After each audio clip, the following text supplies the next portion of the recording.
کیا آپ جانتے ہیں کہ غور و فکر کرنا کیا ہے؟ غور و فکر کیوں کی جاتی ہے اور کسی چیز پہ غور و فکر کرنے کے فائدے کیا ہے؟ کسی چیز پہ غور و فکر کرنے سے اس چیز کا وجود سے لے کر انتہا تک کا سفر معلوم ہو جاتا ہے۔ کسی بھی چیز، کسی بھی شے، چاہے وہ انسان ہو، حیوان ہو، جاندار ہو، بے جان ہو، اس کے بارے میں غور و فکر کرنے سے ہی اس چیز کی انتہا کے بارے میں معلوم ہو سکتی ہے اور اس کے آنے والے دنوں کو بہتر سے بہتر بنایا جا سکتا ہے۔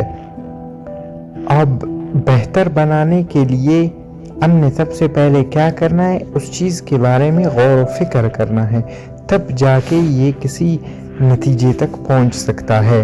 اب آپ اس کی مثال ایسے لے، جس وقت تھامس ایڈیسن نے بلب بنانے کی کوشش کی تھی، سب سے پہلے اس نے اس بارے میں غور و فکر کی تھی، اپنے وقت کو غور و فکر میں، سوچوں میں گم کر کے اس بات کو وہ ایک حقیقی جامع پہنانے کی کوشش کی تھی، اور بڑے محنتوں کے بعد، بڑے کوشش کے بعد وہ اس جگہ تک پہنچی تھی جس وقت اس نے بلب ایجاد کی تھی۔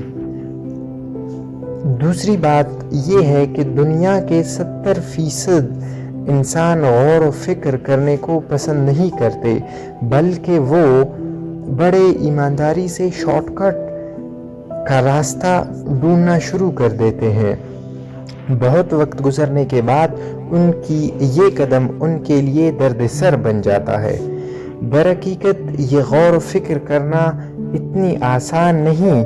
غور و فکر کرنے کے لیے بہت سے مشکلات کو جھیلنا پڑتا ہے۔ بہت سے مشکلات کو جھیلنے کے بعد دماغ پختہ ہو جاتا ہے۔ جب دماغ پختہ ہو جائے تب غور و فکر کی صلاحیتیں شروع ہو جاتی ہے۔